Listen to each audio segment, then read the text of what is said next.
Hello दोस्तों, स्वागत है आपका हमारे इस YouTube चैनल में। दोस्तों, गणित की छोटी छोटी मगर मोटी बातों की अगली कड़ी में हम आपके लिए लेकर आए हैं एक यानी कि बन तो निकला छुपा रुस्तम। ओके दोस्तों, तो आज आपको बहुत ही मज़ा आने वाला है। एक के विषय में आप ऐसी जानकारियाँ प्राप्त करेंगे शायद आप उससे पहले उसको न जानते होंगे या जाने अनजाने में गलतियां करते होंगे। तो दोस्तों, आपका टाइम ना लेते हुए तो आइए शुरू करते हैं अपनी इस क्लास को। देखो दोस्तों,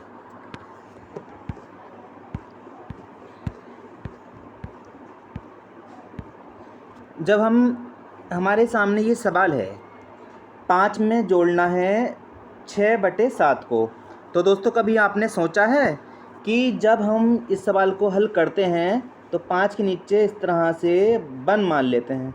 तो कभी आपने सोचा है कि यहाँ बन कहाँ से आता है? नहीं ना? तो ठीक है, मैं आपको आगे बताऊँगा।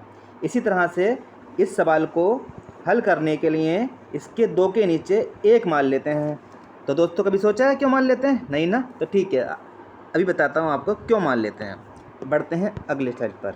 देखिए, तो कभी दोस्तों सोचा है आपने कि जब 5 और 5 की घात 3 की गुणा की जाती है तो 5 की घात 4 हो जाती है। ऐसा क्यों होता है? नहीं पता ना? अभी समझाता हूँ आपको क्यों होता है ऐसा। यहाँ देखिए, x की घात 7 में जब गुणा की जाती है x की, तो x की घात 8 हो जाती है। क्यों हो जाती है? सोचा है आपने? नहीं ना? बहुत ही मज़ा आने वाला है आपको। देखिए, जब ये संख्या और ये संख्या हमारे सामने है, यहाँ से x कॉमन लिया जाता है, कॉमन लेके इस तरह आ जाता है, तो आपने सोचा कभी ये यहाँ पे बन क्यों बचता है? नहीं ना? हाँ, आज आपको बहुत ही मज़ा आने वाला है। कभी आपने सोचा है कि जो बन का रूट निकालते हैं बन क्यों आता है? नहीं ना? हाँ, बहुत ही अच्छा मज़ा आने वाला है आपको। इसी तरह से देखिए, जब ये इस तरह से हमारे पास, एक मिनट, जब इस तरह से हमारे सामने कोई भी टर्म होता है तो उसको हम इस तरह से लिख देते हैं। यानी कि यहाँ पर तो एक ही था, बन एक बार था, यहाँ पर 3 बार आ गया। तो आपने सोचा है ऐसा क्यों होता है? नहीं ना? ठीक है, आपको अभी समझ में आ जाएगा।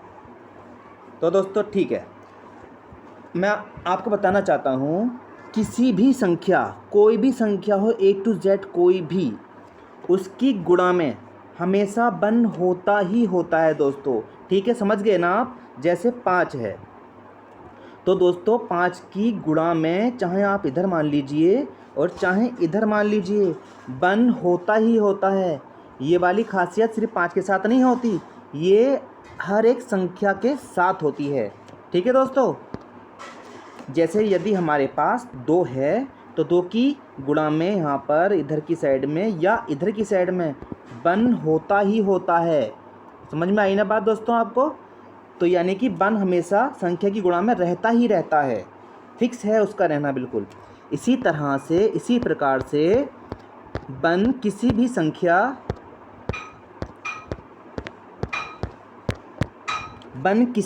संख्या की भाग में यहाँ पर बटे में रहता ही रहता है। जहाँ हमें इसकी आवश्यकता होती है वहाँ इसको लिख देते हैं, अदरवाइज़ हम संख्या को सिंपल तरीके से ही लिखते हैं। ठीक है दोस्तों, यदि हमें 5 के नीचे 1 चाहिए तो हम यहाँ 1 लिख सकते हैं अपनी आवश्यकता के अनुसार। यदि हमें गुणा में 1 चाहिए तो हम गुणा में 1 लिख सकते हैं दोस्तों। ठीक है, यानी कि जैसी हमें आवश्यकता होगी वैसे ही हम इसको लिख सकते हैं। आई होप आपको मेरी बात ये समझ में आ गई होगी। तो अब जो इसमें महत्वपूर्ण बात है दोस्तों, वो बात ये है कि किसी भी संख्या की घात में 1 होता ही होता है, ये कंपलसरी है। तो दोस्तों किसी भी संख्या की गुणा में, भाग में और घात में 1 होता ही होता है। हमें जिस तरह से आवश्यकता होती है हम बन को वैसे ही लिख देते हैं। ठीक है दोस्तों, आई होप आपको समझ में आ गया होगा। तो मैं समझता हूँ कि आपको जो मैंने शुरू में कुछ हिंट्स दिए थे वो आपको समझ में आ गए होंगे।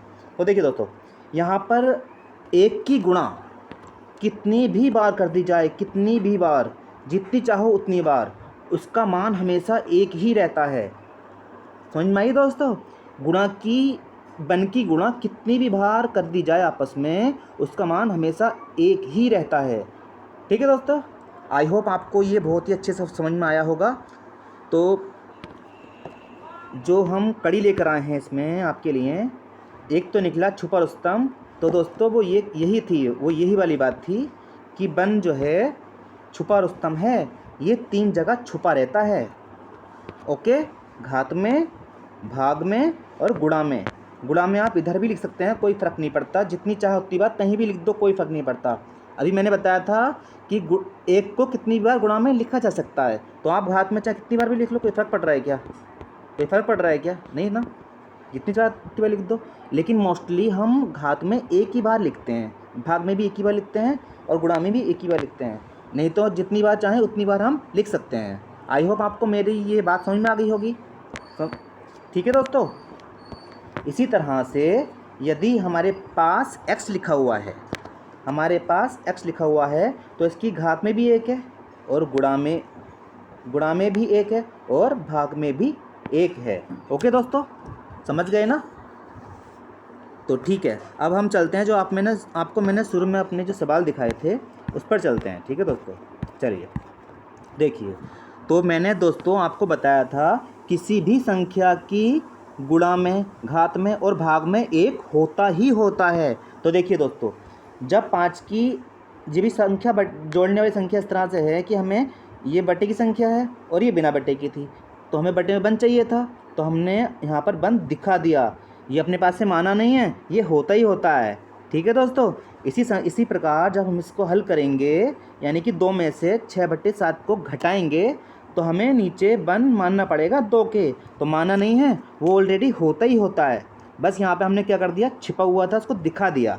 आई होप आपको समझ में आ गई होगी मेरी बात। ठीक है, चलते हैं अब अगले पेज पर। तो देखो दोस्तों, यहाँ पर भी क्या है कि मैंने आपको बताया था घात में एक होता ही होता है। तो यहाँ पर जो 5 है हमारा, 5 की घात में 1 यहाँ पर है और 5 की घात में 3 यहाँ पर है। तो जब भी गुणा होती है तो घात जुड़ जाती हैं, यानी कि जब भी समान संख्याओं की गुणा हो तो घात जुड़ जाती है। यहाँ पर 3 है और यहाँ पर 1 है, तो जुड़कर होगी 4 घात, यानी कि 5 की घात 4 हो गई। यहाँ पर x की घात 7 है और यहाँ पर x की घात 1 है, तो जब गुणा होगी तो जुड़ जाएंगी घातें और 8 घात हो जाएगी। आई होप आपको मेरी ये वाली बात भी समझ में आ गई होगी। चलते हैं अपने अगले पेज पर। तो देखो दोस्तों, मैंने आपको बताया था कि गुणा में बन होता ही होता है। तो क्या आप ये बताइए मेरे को कि यहाँ पर जो ये x है, इसकी गुणा में बन होगा नहीं होगा? यहाँ पर बन होगा ना इसकी गुणा में। तो जब यहाँ से x को कॉमन ले लिया जाएगा तो यहाँ से ये बन अपनी जगह बचा रह जाएगा, ये प्लस का साइन यहाँ पर आ गया और यहाँ से क्या बचा, 2/, बचा दोस्तों। ठीक है, तो इसीलिए यहाँ पर बन बचा रह जाता है। आई होप आपको ये वाली बात भी समझ में आ गई होगी। ठीक है दोस्तों, अब चलते हैं अपनी अगली स्लाइड पर। हाँ दोस्तों, मैंने आपको बताया था बन को हम कितनी भी बार लिख सकते हैं, कोई फ़र्क नहीं पड़ता है, लेकिन गुणा में लिखा जाता है सिर्फ। ठीक है दोस्तों, तो आई होप आप ये बात समझ गए होंगे। तो यहाँ पर देखिए, ये जो रूट बन है, इसकी वैल्यू बन क्यों आती है, इस रूट की वैल्यू बन क्यों आती है? तो दोस्तों देखिए, जब भी रूट निकाला जाता है तो 2 संख्याओं का जब जोड़ा बन जाता है तो रूट ख़त्म हो जाता है। तो देखिए, क्या यहाँ पे बन है, तो हम गुणा में बन लिख सकते हैं क्या? हाँ लिख सकते हैं, है ना, मैंने आपको बताया था अभी। तो जब जोड़ा बन गया तो गुणा में बन बाहर निकल जाएगा, तो इस तरह से हमारा बन आ जाता है। ठीक है दोस्तों, ठीक है, आई होप आप ये भी बात समझ गए होंगे। तो चलते हैं अपनी अगली स्लाइड पर। अभी मैंने बताया था कि गुणा में संख्याओं x को हम कितनी भी बार लिख सकते हैं, तो वही तरीका यहाँ पर अप्लाई किया गया है। नीचे 3 संख्या थी तो बन को हमने 3 बार लिख दिया गुणा में करके, और नीचे x/z हमने इस तरह से लगा दिया। तो ये सवाल इस तरह से हम इसको तोड़ लेते हैं, यानी कि यदि ऐसे लिखा हो तो ऐसे लिख देते हैं, इस तरह लिखा हो तो ऐसे लिख देते हैं। जिस तरह की हमें आवश्यकता होती है उसी तरह से हम इसको लिख देते हैं। ठीक है दोस्तों, तो आई होप आपको मेरा ये छोटा सा प्रयास समझ में आया होगा और आपके एग्ज़ाम में बहुत ही ये फ़ायदेमंद साबित होगा। तो यदि आपको मेरा लेक्चर समझ में आया हो, पसंद आया हो, तो please like, share and subscribe कीजिए। दोस्तों देखो, मेरा मकसद है कि लोगों की मैं मदद कर पाऊँ, जितना मुझे आता है मैं समझा पाऊँ लोगों को, और बिना पैसे के, है ना, जो बिना पैसे के मैं आपको ये चीज़ें प्रोवाइड करा पाऊँ। तो ठीक है दोस्तों, विदाई लेते हैं आपसे, आपके लिए इतना ही बस। नमस्कार, आपका दिन शुभ रहे।